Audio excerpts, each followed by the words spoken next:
Come with me as I go through today's full body workout. So I just started a new set of workouts, I believe 2 weeks ago now, and it has been quite a transition. So previously I was doing 4 lifts and I had just added in some cardio. I was trying to get more of a regular rhythm with my cardio, as I knew I wanted to add in more running and hiking and things like that for this summer. But prior, since I was doing 4 lifts, I was doing more of an upper and lower body split. But I knew that if I wanted to increase my cardio, I probably needed to pull back a little bit from the strength side. I'd really taken some time to increase my strength and try to build some muscle back after losing a little bit last year. So once I was feeling like I was in a good spot and wanting to get ready for this half marathon that I'm training for, and then potentially a high rocks later in the year, I knew I needed to switch over to full body. So I programmed myself 3 full body days so I can have 4 days of cardio and still have 2 rest days per week, because I perform my best when I have 2 rest days. So that's kind of what I'm going through now. And I had a couple weeks to adjust to the new workouts. And now we're just really getting into it. So first things first, with my lifts, I always warm up. I always get my spine moving, like to get into my hips, get into some rotation, things like that. These are typically things that I include with my client programs as well.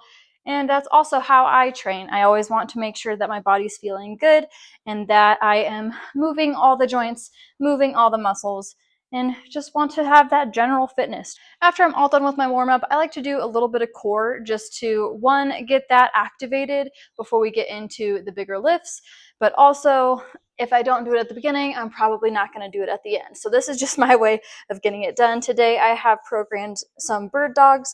These are an excellent exercise for really anybody who is looking to improve their stability, improve their core strength. This is something that can be done at all levels, from beginner to advanced.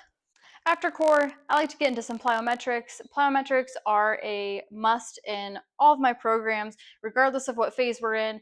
We need to be jumping, we need to be bounding, we need to be hopping, we need to be doing all the things in order to make sure that tendons are firing and we are building bone density and gaining all of the benefits from doing plyometrics. So today's plyometric is a broad jump. I mostly have these in here because, again, I might be doing a high rocks later this year. I shouldn't say I am doing a high rocks later this year. So I've never trained for that before. I have no idea what I'm getting myself into.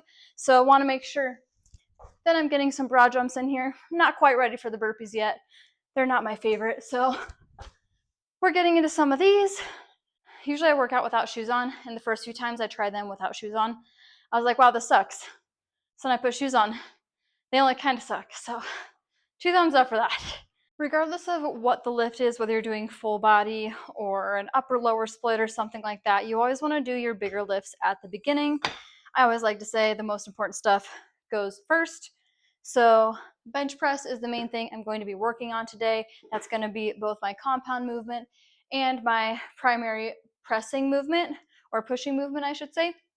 So I already did a bit of bench press because I also did the how-to video for the bench press, which you probably saw last week. And if you haven't yet, be sure to check that out. So I'm already warmed up from that. So I'm just going to hop right into it. We are doing 3 sets of 5 today. We will see how this feels.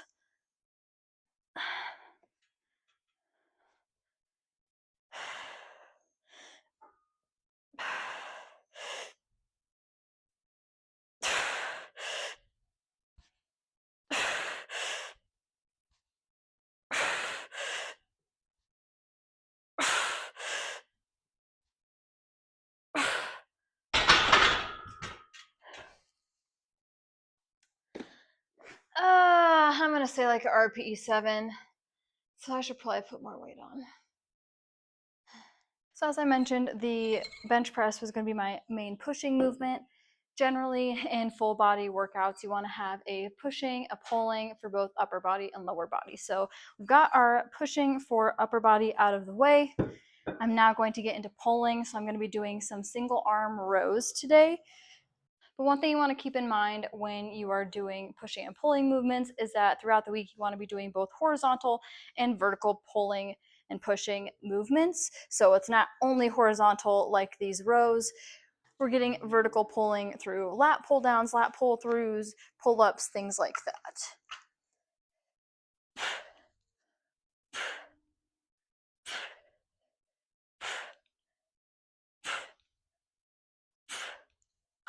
Now that I've got my main upper body movements done, I'm moving on to legs. Now I actually did quite a bit of legs yesterday in my full body day, so this one is a little bit lighter.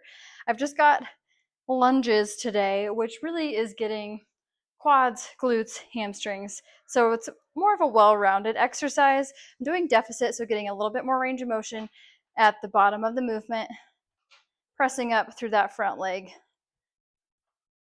So yeah, today I'll have more of a lighter day on legs, but you'll notice in a little bit that I have a little bit more of isolation in my legs today. So I'll be doing some calf raises and knee raises to get more into the hip flexors as well as the calves, which are both needed, of course, for not only everyday life, of course, but for running and hiking more specifically.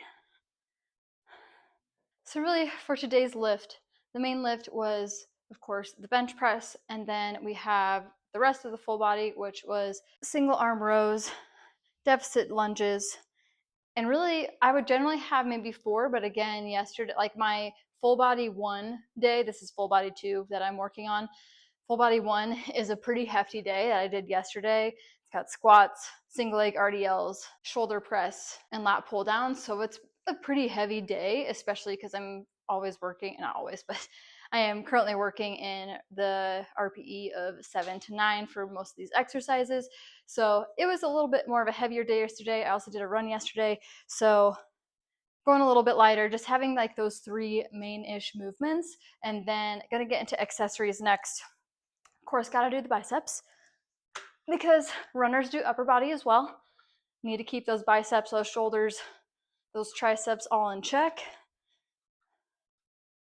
And so these last 3 moves of the day, so the bicep curls, the calf raises, and the knee raises, those are all going to be accessory movements, or isolation movements rather, that are going to support the rest of the activities that we do. And really your lifts will only include like 5 or 6 movements. That's kind of the general what I like to focus on, because if we start to just continually add more, that really isn't going to help us in the long run.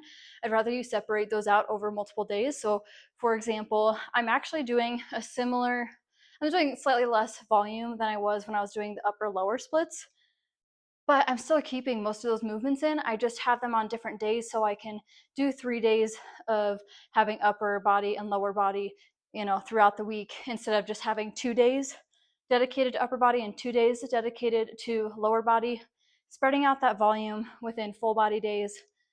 And then of course reducing the volume since there's less exercises, of course, but keeping the main ones in. So that's something to consider when you're planning out your program. You don't need to be doing 10, 12, 15 plus exercises. Often less is more. More isn't always better.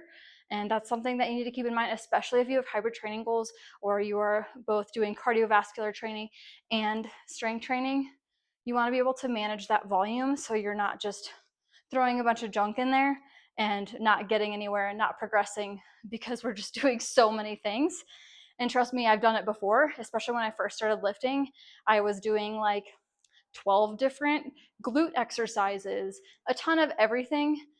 And again, more isn't always better. It was harder for me to recover. I wasn't eating well enough in order to recover. I wasn't sleeping properly or getting quality sleep and managing my stress, and all these things that play into recovering well and progressing. So that's something you really need to think about when you are adding in or programming in general. You want to make sure that your volume is proper for where you're at, and that's something that we really focus on in all my programs, really, whether you're working with me one-on-one or you're in one of our programs like Sustainably Fit or Kathletics Trail. Any of those, we really focus on making sure that volume is managed throughout the year. So then when you're going through each season, you're not increasing both your strength volume and endurance volume at the same time, and same with your intensity. I have no idea what rep I'm on.